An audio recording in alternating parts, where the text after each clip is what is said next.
అందరికీ మరణాత. మరొకసారి ఇట్టి అవకాశం ఇచ్చిన దేవదేవునికి మహిమయు. వీక్షిస్తున్న మీ హృదయంలో పునరుద్ధాన వెలుగు ప్రకాశింపజేయును గాక. ఆమేన్. యేసు ప్రభు వారి యొక్క జీవితం కొన్ని భాగాలుగా విభజింపబడినదని విశ్లేషకులు తెలియపరుస్తున్నారు. అవి అనగా ఆయన బాల్యము, ఆయన యొక్క వృత్తి లేదా ఉద్యోగము, ఆయన మరణము, ఆయన పునరుద్ధానము, ఆయన రాకడ. దేవుడు తన పిల్లలకు ఎందుకు కనపడ్డాడు, తను సజీవుడిగా ఎందుకు కనపరుచుకున్నారనే విషయాన్ని మనము ఈ దినాన్న ధ్యానించుకోబోతున్నాం.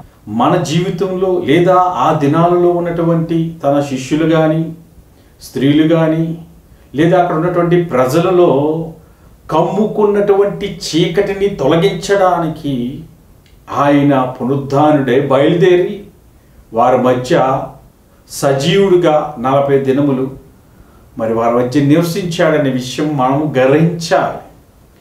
ఎందుకనగా ఇక్కడ కొంతమంది గుంపులు లేదా కొంతమంది వారి యొక్క చీకటి పొరల వలన పునరుద్ధానుడైనటువంటి దేవుని మహిమతో కలిగినటువంటి తెరను చూడలేకపోయారు. దైవజనులు రచించినటువంటి ఒక చరణంలో చాలా క్లియర్గా రాసినది ఏమిటి అంటే, చావు చీకట్ల శక్తియుండు లోయలో పడిపోవలసినను నేవెరుగకుండా నా దేవుడే తోడు గనుక నాకేమి కొదువ. మరి చాలా గొప్ప చరణము అది. మరి మనం గ్రహించినప్పుడు ఇక్కడ చావు చీకటి గురించి అక్కడ ప్రస్తావన వస్తున్నది. ఎందుకనగా చీకటి అనగా అది చావుకు చాలా చేరుగా ఉన్నది. చీకటి అనగా అది సాతానుకు సంబంధించినదై ఉన్నది. అందుకే అమావాస్య చీకటి ప్రియులారా, అధికారం ఉన్నది ప్రియులారా అని మరి దైవజనులు రచించినటువంటి పాటలో కూడా మనం చూడవచ్చు. ఎందుకు అనగా అమావాస్య దినమున దానికి అధికారం ఉన్నది. ఇక్కడ గమనించినప్పుడు కొన్ని చీకటి శక్తుల గురించి దినాన ధ్యానించుకోబోతున్నాం. ముందుగా మరి మరియలో చీకటి. మరి మరియలో చీకటి ఏమిటయా అని మనం గమనించినప్పుడు, ఎప్పుడైతే మరియా సమీపించినదో అక్కడ ఉన్నటువంటి సమాధిలో ప్రభు యొక్క దేహము కనబడలేదు. ఎప్పుడైతే ఈ దేహం కనబడలేదో ఏమనుకున్నది, ఇక్కడ ప్రభువును ఎవరో దొంగిలించారు లేదా ప్రభు శరీరాన్ని ఎవరో ఇక్కడి నుంచి ఎత్తుకెళ్ళిపోయారు అని తనలో తాను ఒక నిర్ధారణకు వచ్చేసింది. నిర్ధారణకు వచ్చేటే కాక అక్కడ యోహాను పత్రికలో 20:13లో పలుకుతున్నటువంటి మాటలు మనం గమనించినప్పుడు, శత్రువులు చెప్పుచున్నటువంటి మాటను స్థిరపరచుకుంటుంది. ఎవరో చెప్పిన మాటలు విని దానిని నమ్మి స్థిరపరచుకుంటూ ముందుకు సాగుతుంది. అందుకే ప్రభువు స్వయంగా మరియ పక్కన ప్రత్యక్షపరచబడుకోవలసిన పరిస్థితి వచ్చింది. ఎందుకంటే ఇదిగో నన్ను కానీ నా దేహాన్ని కానీ ఎవరో తీసుకెళ్ళలేదు, నీ ముందు నేను ప్రత్యక్షమయ్యి నీకు కనబడి నీతో మాట్లాడుతున్నాను అని ప్రభువు అక్కడ మాట్లాడట మనకు తెలుసు. మరి ఇప్పుడున్నటువంటి ఈ యొక్క లోకం ఎవరైతే రాకడ సమీపంగా ఉన్నది అని నమ్ముతారో వాళ్ళని చూసి లోకము హేళన చేస్తుంది. హేళన చేయటే కాకుండా మరి దైవజనులు రచించినటువంటి పాటలో మనం గమనించినప్పుడు, లోకంతో నీ సంఘం కూడా ఏకమైన ఏమి చేతుడు అని దైవజనులు చాలా గొప్పగా రచించారు. ఇక్కడ మనం గమనించినప్పుడు ఇక్కడ శత్రువుగా ఉన్నటువంటి వారు చెప్పుచున్నటువంటి మాటను ఇక్కడ మరియా స్థిరపరచుకుంటుంది. అనగా లోకముతో మిళితమయ్యి ఆ మాటలను నమ్ముతుంది. ప్రభువుని ఎవరు ఎత్తుకెళ్ళిపోయారు అంటే నమ్ముతుంది. కనుక మనము లోకములో ఉండొచ్చేమో కానీ లోకము మనలో ఉండకూడదు. అదే ప్రభు చేసిన పని. అంటే ఇక్కడ శత్రువులు లేదా లోకము రెండూ ఒకటే. దేవుని రాకడా అని మనం తలంచినప్పుడు లోకము హేళన చేస్తుంది. కనుక మనం గమనించాల్సింది ఏమిటంటే, మనలో ఉన్నటువంటి ఈ చీకటి పొర అయినటువంటి లోకమును మనలోనికి తీసుకురానియకుండా ఆ ప్రభువు శుంకరుల దగ్గర పాపము చేసిన వారి దగ్గర కూర్చున్నా సరే పాపము తనలోనికి రానియకుండా తన మహిమతో తన శక్తితో ఎలాగైతే నిలబడ్డా, అలాంటి శక్తిని, అలాంటి పునరుద్ధానుడైనటువంటి దేవుని కృపను, దేవుని శక్తిని, దేవుని యొక్క తెరను మనము కూడా కప్పుకున్నట్లయితే మనలో ఉన్నటువంటి చీకటి పొరలన్నీ కూడా బయటికి వెళ్ళిపోతాయని దేవుని నామమున మీకు తెలియజేస్తున్నాను.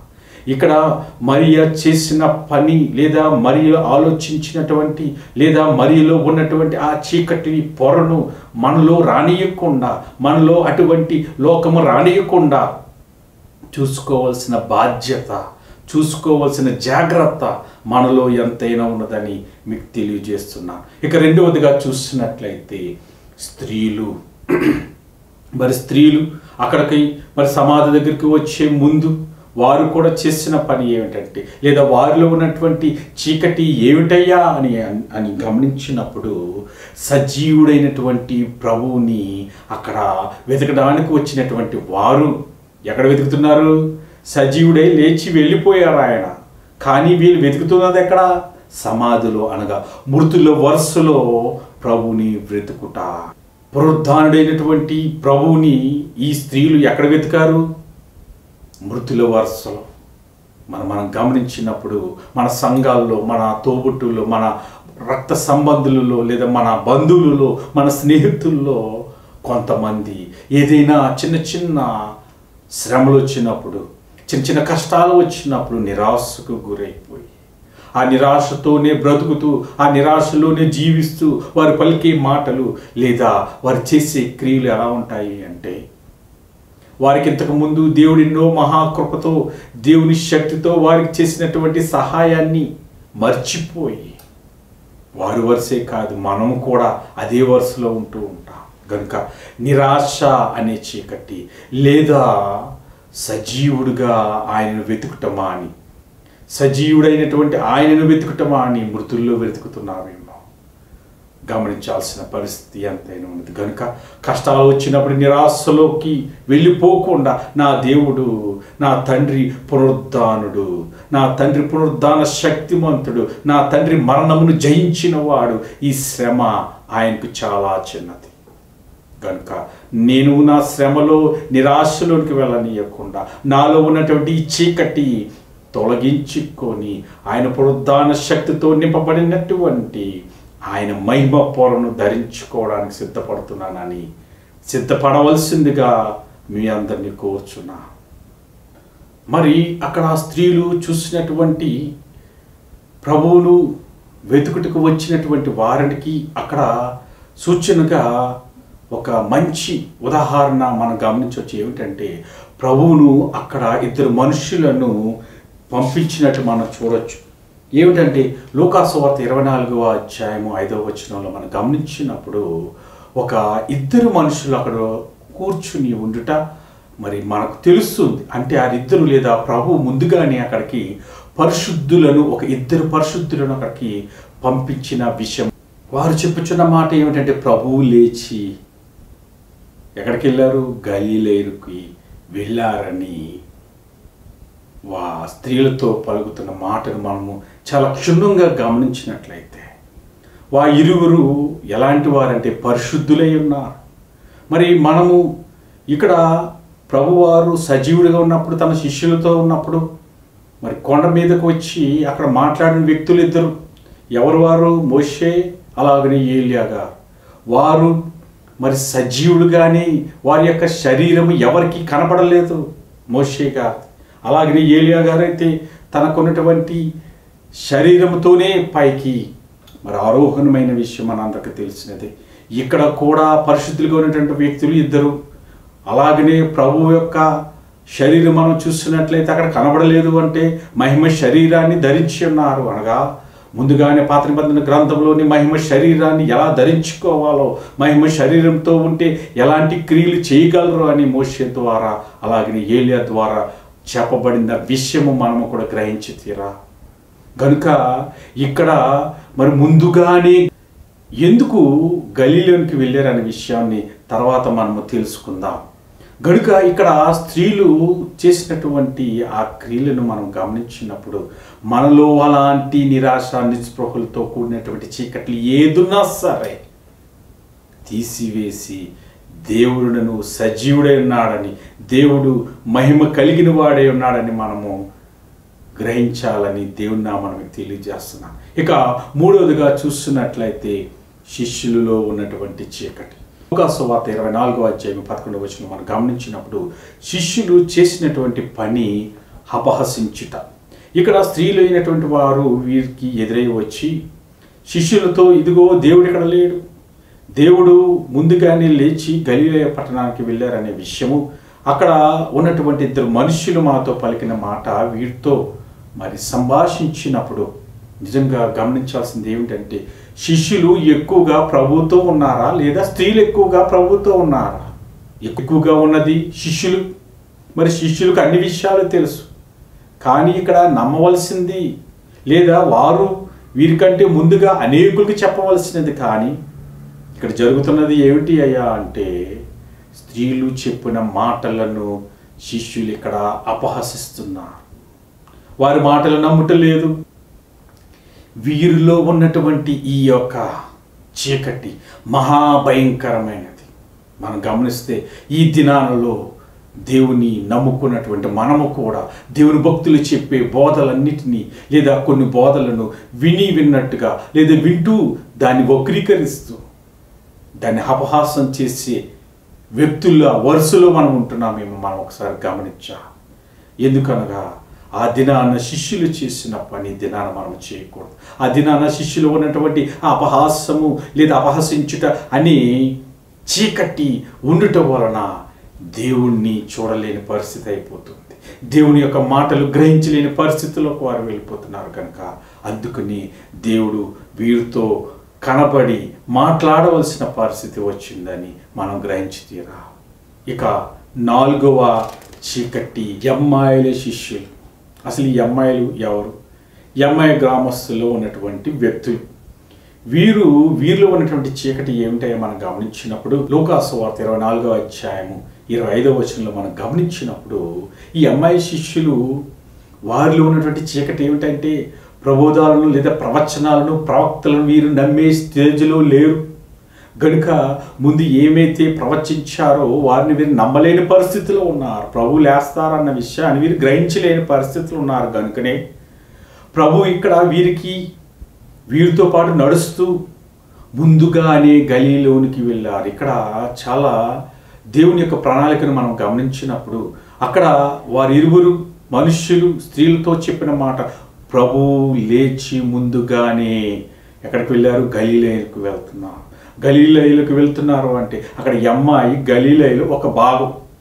గనుక ఈ అమ్మాయిల్లో ఉన్నటువంటి అమ్మాయి నివాసస్తులు ఇక్కడ ప్రయాణమే వెళ్తుండగా వారితో పాటు ప్రభు కూడా మాట కలిపి అక్కడ ప్రత్యక్షపరచబడి వారిలో ఉన్నటువంటి చీకటిని తొలగించి ప్రవచనాలు నిజం, ప్రవక్తలు నిజం అని వారికి కనువిప్పు కలిగి చేసడానికి వారు అక్కడ ప్రత్యక్షమయ్యారనే విషయాన్ని మనం గ్రహించాలి. నిజమే, ఈ దినాల్లో మనము కూడా మన పూర్వీకులు చెప్పినటువంటి ప్రవచనాలు కానీ ప్రవక్తలు చెప్పినటువంటి ప్రవచనాలు కానీ రాబోయే కాలంలో జరగబోయే సంగతులను గూర్చి మనము నమ్మలేని పరిస్థితుల్లోకి వెళ్ళిపోతున్నామా?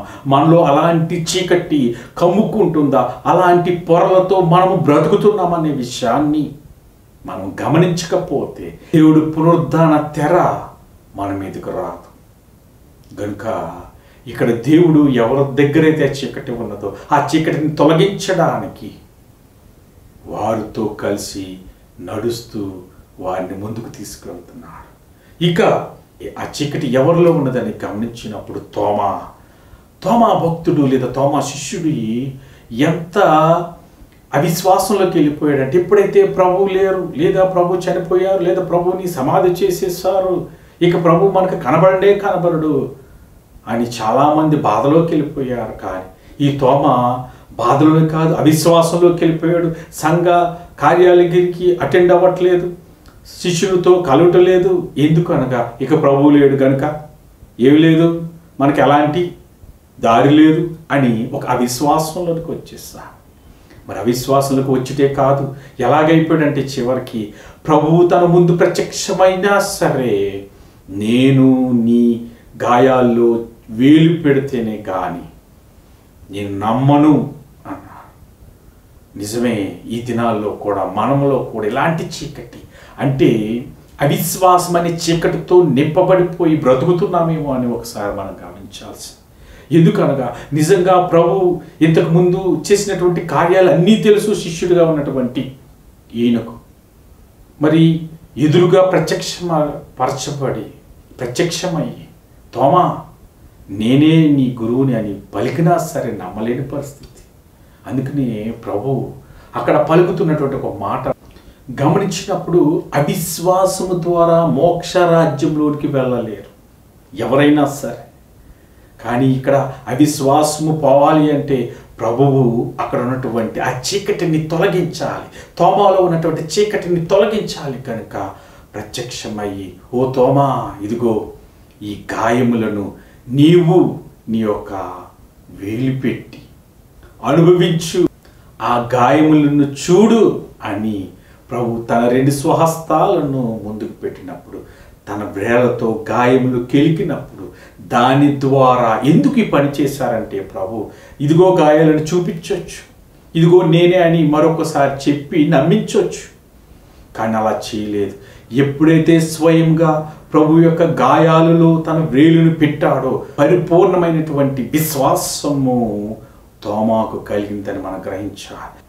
అట్టి విశ్వాసాన్ని కలిగించడం కొరకే, అట్టి చీకటిలో ఉన్నటువంటి తోమాను బయటకు తీసుకువచ్చి మంచి విశ్వాసకర్తగా చేయడం కొరకే ప్రభు అక్కడ తోమాకు ప్రత్యక్షమయ్యారని మనం గ్రహించాలి. కనుకనే మనము ఈ యొక్క భారతదేశంలో ఉన్నటువంటి మనకు ఎంత ధన్యులము అంటే, మరి తోమా గారు మన దేశంలోనికి వచ్చి సువార్తను మరి ఎప్పుడో మరి ప్రభు చనిపోయిన కొద్ది సంవత్సరాలకి మరి ఆయన ఈ యొక్క భారతదేశంలోకి అడుగుపెట్టుట, మరి ఆయన గొప్ప సేవ చేసి హతసాక్షులుగా అవుట మనందరికీ తెలిసిన విషయమే. కనుక ఎందుకు ఈ భారతదేశంలోకి వచ్చారు అంటే, బహుశా ఈ భారతదేశంలో ఎక్కువగా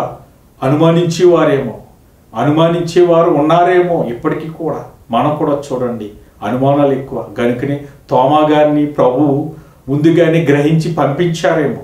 ఎందుకంటే అనుమానాలన్నీ తీసివేసి, ఆ చీకటిలోంచి అన్నీ తీసివేసి పరిపూర్ణమైనటువంటి విశ్వాసాన్ని కలిగించుట కొరకు ఆ దినాన్న ప్రభు ఎలాగైతే ప్రత్యక్షమయ్యి తోమాలో ఉన్న చీకటిని తీసివేశారో, మన భారతదేశంలో కూడా ఉన్నటువంటి ఆ చీకటి లేదా అవిశ్వాసం అనే చీకటి తీసివేసి పరిపూర్ణ విశ్వాసాన్ని నింపడానికి ఆయన మన దేశంలోకి పంపించారనే విషయాన్ని మనం గ్రహించాలని దేవుని నామమున మనకు తెలియజేస్తున్నాం. ఇక 6వది ఎవరిలో ఉంది చీకటి అని మనం గమనించినప్పుడు, ప్రాముఖ్యమైనటువంటి అర్హత పొందినటువంటి శిష్యుల్లో పెద్దవాడైనటువంటి, మంచి గుర్తింపు, మంచి నడవడిక కలిగినటువంటి పేతురు గారిలో మనం ఈ చీకటిని చూడవచ్చు. ఏమిటి అయ్యా అంటే, ఈ పేతురును ప్రభువు మొట్టమొదటిగా పిలిచి, ఇదిగో నీకున్నదంతా విడిచిపెట్టి నన్ను వెంబడించు, చేపలు పట్టేవాడిగా కాదు నిన్ను చేస్తాను, మనుషులను పట్టే జాలరుగా నిన్ను చేస్తాను, నా శిష్యుల్లో ప్రథమ స్థానం నీకేస్తానని చెప్పినప్పుడు అన్నీ విడిచిపెట్టి వచ్చేసాడు. దేవునితో ప్రతి క్షణము ఉన్నాడు. చివరికి సిలువ ముందు కూడా ఆయన దగ్గరే ఉన్నాడు. అన్ని కార్యాలు చూశాడు. దేవుడు చేసిన అద్భుత కార్యాలన్నిటిలో కూడా పేతురు ఉన్న విషయం మనకు తెలుసు. మరి అలాంటి పేతురు ఈ దినాన్న ప్రభు చనిపోగానే చేసినటువంటి క్రియ లేదంటే చేసినటువంటి కార్యము లేదా ఆయనలో ఉన్నటువంటి చీకటి ఏమిటంట, పాత జీవితంలోనికి వెళ్ళడం లేదా పాత జీవితంలోనికి త్రొంగి చూడడం లేదా పాత జీవితాన్ని ఎన్నుకోవడం. ఇది బహుభయంకరమైనటువంటి చీకటికి.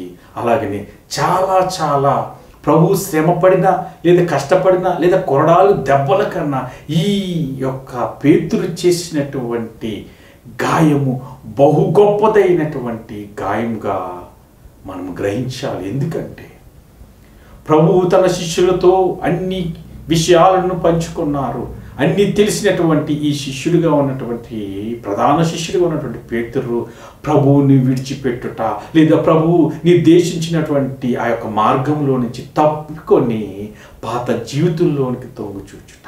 నిజమే ప్రియులారా, ఈ దినాన కూడా మనము కూడా ప్రభు చేసిన కార్యాలు, మన జీవితంలో ప్రభు చేసిన సహాయము, మన జీవితంలో ఎన్నో కార్యాలు, ఎన్నో శ్రమల నుండి తీసుకుని వచ్చినటువంటి ప్రభువుని ఈ దినాన మరొక శ్రమ రాగానే మన యొక్క జీవితం ఈ యొక్క దేవుని మార్గము మంచిది కాదు, ఈ యొక్క దేవుని మార్గంలోకి వచ్చినందుకే మనకు శ్రమలు, ఈ దేవుని నమ్ముకున్నందుకే మనకి ఇలాంటి శ్రమలు వస్తున్నాయని మళ్ళీ పాత జీవితం వెళ్ళిపోయే వరుసలో మనం ఉంటున్నామేమో ఇక్కడ మనం గమనించాల్సింది ఏంటంటే, ఇశ్రాయేలు జనాంగము ఐగుప్తుని విడిచిపెట్టినా సరే ఐగుప్తులో ఉన్నటువంటి కోరికలు ఈ యొక్క ఇశ్రాయేల్ జనాంగాన్ని ఎలాగైతే విడిచిపెట్టలేదో, అలాగే సొదొమలో ఉన్నటువంటి లోతు భార్య సొదొమని విడిచిపెట్టినా సరే మళ్ళీ వెనక తిరిగి ఎలాగే తుప్పు స్తంభంగా మారిపోయినదో, ఇక్కడ కూడా పేతురు కూడా అలాగనే చేస్తున్నాడు. ఇప్పటి వరకు దేవునితో నడిచి ఎప్పుడైతే దేవుడు మన దగ్గర లేడు, ఆయన ఇక రాడు అనుకున్నాడో ఏమో తెలియదు, కానీ ఒక్కసారిగా తన జీవితాన్ని వదిలి మళ్ళీ పాత జీవితం వైపు తొంగు చూస్తున్నాడు. మనము కూడా అలాంటి పరిస్థితులు ఎదుర్కొంటున్నప్పుడు దేవుడు నీతో పలికిన మాట, లేదా ఈ యొక్క బైబిల్లో దేవుని మాటలు మనతో పలికినటువంటి మాటల ద్వారా అయినా సరే మనము మన యొక్క పాత జీవితంలోనికి త్రొంగు చూడకుండా ఆ చీకటినంతటినీ కూడా తొలగిపోవాలని దేవుడి మార్గంలోనే నడిచి నిరూపించాలని దేవుని నామమున తెలియజేస్తున్నాను. పేతురు ఈ నిరాశ నిస్పృహతో కూడినటువంటి కార్యము వల్ల తన పాత జీవితాన్ని కొనసాగిస్తున్న సమయంలో యోహాను 21:4 మనం గమనించినప్పుడు యేసు ప్రభు వారు సూర్యోదయం అవగానే ధరణి నిలిచినని ఉన్నది కదా. మరి ఎప్పుడైతే యేసు ప్రభు వారు అద్భుత కార్యము చేశారో వెంటనే పేతురులో ఉన్నటువంటి చీకటి తొలగిపోయిందని దేవుని నామమున మీకు తెలియజేస్తున్నాం. ఇక 7వ చీకటి ఎవరిలో ఉన్నదో మనం గ్రహించినట్లయితే, జబదయి కుమారుల్లో ఒకడైనటువంటి యోహాను యేసు ప్రభు వారి యొక్క రొమ్మును ఆనుకున్న ఇతడు ఉన్నటువంటి చీకటి. ఏమిటి ఇతను చేసిన తప్పు అని మనం గమనించినప్పుడు, మర్యాదతో కూడిన పాపము. మర్యాదతో కూడిన పాపం ఏమిటయ్యా అంటే, మరి పెద్దలుగా ఉన్నటువంటి పేతురు ఏం చేశాడంటే, ఇక ప్రభువు లేరు కనుక మన ఉద్యమాలు కానీ లేదా మన ప్రసంగాలు కానీ మనం చేయవలసిన కార్యాలు కానీ ఏవైతే నాకైతే తెలియదు కనుక నేను నా యొక్క పాత జీవితంలోనికి వెళ్ళిపోతున్నాను, ఇదిగో వలలు ఏవైతే ఉన్నాయో ఆ వలలు పట్టుకుని నేను వెళ్ళిపోతున్నాను అని తన శిష్యులతో చెప్పినప్పుడు లేదా పలికినప్పుడు, మరి జబదయి కుమారుడు అక్కడ ఏమీ చేయలేని పరిస్థితిలో ఉన్నాడు. జాగ్రత్తగా గమనించాల్సింది ఏమిటంటే, ఇక్కడ ఖండించాలి. మనకు ప్రభు చెప్పిన మాట లేదా మనకు చెప్పినటువంటి మార్గం ఇది కాదు కదా పేతురు అని ఇక్కడ జబదయి కుమారుడు యోహాను పలుకుట ప్రక్కన పెడితే, ఖండించుట ప్రక్కన పెడితే, పేతురు ఏం చెప్పాడు అదే గుడ్డిగా నమ్మేసి తనకంటే పెద్దవాడు కనుక మర్యాదపూర్వకంగా తను పాపము చేసినట్లు మనం గమనించాలి. నిజమే, మనం కూడా ఒక్కొక్కసారి మొహమాటానికి వెళ్తూ ఉంటాం. దేవుడు నీతో పలికిన మాటను కూడా ప్రక్కన పెట్టి మనకంటే పెద్దవారుగా ఉన్నటువంటి మాటకు విలువిచ్చి మర్యాదనిచ్చి నిజమైనటువంటి దేవుడు చేసిన కార్యాలన్నిటిని కూడా ప్రక్కన పెట్టి వారి మర్యాదను గెలిపించుట కొరకు దేవుని మాటను కూడా ప్రక్కన పెట్టి మొహమాటపు చీకటిని మనలో ఉంచుకుని ముందుకు వెళ్తున్నాం మేము గ్రహించాల్సిన పరిస్థితి ఎంతైనా ఉంది. అలాగని జబదయి కుమారుడు కూడా చూసినట్లయితే, వీరు చేపలు పట్టుటకు వెళ్ళిన తర్వాత వీరి చేపలేమీ దొరకలేదు. ప్రభువు చేసిన అద్భుత క్రియను బట్టి తేరి చూసి నా ప్రభు మళ్ళీ నాకు వచ్చాడు, నా ప్రభు నా ముందున్నాడు, నాకు కనబడ్డాడని ఎప్పుడైతే గమనించాడో జబదయి కుమారుల నుండి చీకటి, ఆ మొహమాటపు చీకటిని దేవుడు తొలగించాడనే విషయం మనం గ్రహించాం. యోహాను సువార్త 21:7 చూసినట్లే దేవుడు ప్రతి వారి దగ్గరికి వచ్చి ఈ చీకటి పొరలనన్నిటినీ కూడా తొలగించి పునరుద్ధాన తెరను వారి మీద కప్పి ఎలాంటి చీకట్లు వారి దరికి రానియకుండా ముందుకు సాగి వెళ్ళడానికి ప్రభువు 40 దినములు పునరుద్ధానుడైన తర్వాత ప్రత్యక్షమయ్యి చీకటినంతటినీ తొలగించాడు. పలు విధములైనటువంటి చీకట్లన్నిటినీ తొలగించి పునరుద్ధాన శక్తితో పరిశుద్ధాత్మతో సంచరించుచున్న పునరుద్ధానుడు మన మధ్యకు వచ్చి మనతో ఉండి మనలో ఈ చీకట్లన్నిటినీ తొలగించి పునరుద్ధాన వెలుగును మనలో నింపి రెండవ రాకడకు సజీవులుగా వెళ్ళగల గొప్ప ధన్యత వినిచున్న మీకును మాకును అందరికి దయచేయును గాక. ఆమేన్. మరణాత. Mernata.